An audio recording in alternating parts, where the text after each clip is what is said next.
বিডিআরকে sports থেকে আপনাদের স্বাগতম জানাচ্ছি। আমি রাজীব ইসলাম। কেমন হচ্ছে বিপিএল এর 11তম আসর? ঢাকা পর্ব শেষ হয়েছে, এরপরে শেষ হয়েছে সিলেট পর্ব, এরপরেই চট্টগ্রাম পর্ব। কেমন হচ্ছে বিপিএল সেই সব কিছু মিলিয়ে কথা বলবো। আমাদের সাথে আছেন আজকের অতিথি ব্যারিস্টার এফ এম রিয়াজুল ইসলাম, সম্পাদক বিডিআর কাইভ। স্যার, স্বাগতম আপনাকে। ধন্যবাদ রাজীব। আলোচনার প্রথমেই আমি একটা কথা বলে রাখি, এবারের বিপিএল খেলার থেকে বাইরের খেলা নিয়ে অনেক বেশি আলোচনা হচ্ছে, যেটা নিশ্চয়ই ভালো না। সেটা আমরা সাংবাদিক, আমাদের জন্য যেমনটা ভালো না, নিশ্চয়ই এটা বোধ করি বিসিবিও বুঝে। দেখেন, বিপিএল এ পেমেন্ট ইস্যু প্রত্যেক বছরই ছিল, সেটা নতুন নয়।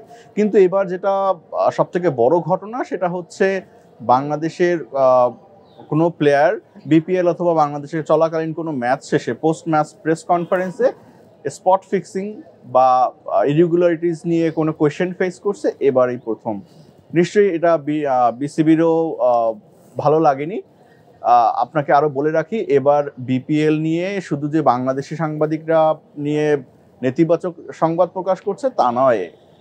এটি আপনারা জানেন যে অস্ট্রেলিয়ার বিখ্যাত সাংবাদিক, সে বিশাল একটি আর্টিকেল লিখেছে, যেটার সোর্স দিয়েই আমি বলেই ফেলি, আজকের পত্রিকার পরে বিডিআর কাইভও সেম রিপোর্ট করেছে যে বাংলাদেশের বিপিএল নিয়ে ন্যূনতম 30 জন প্লেয়ারকে সাসপেক্ট করা হয়েছে। এবং একই সাথে বলে রাখি, আমরা অলরেডি কিছু নাম পেয়ে গিয়েছি, কিন্তু আকসু তদন্ত রিপোর্টের স্বার্থে হয়তো আমরা এই নামগুলো প্রকাশ করতে পারছি না। প্লেয়ারের বোলিং অ্যাকশন পরীক্ষার জন্য বলা হয়েছে, 25শে জানুয়ারি সে পরীক্ষা দিবে। এই প্লেয়ার কিন্তু বোলিং অ্যাকশন নিয়ে বিতর্ক এবারই প্রথম না, এর আগেও বেশ কয়েকবার এরকম চ্যালেঞ্জ ফেস করেছেন তিনি। আকসু এবং বিসিবির তদন্তকারী বোর্ড খুবই জোরে সোরে লেগেছে। আপনাকে আরেকটা জিনিস বলে রাখি, সেটা হচ্ছে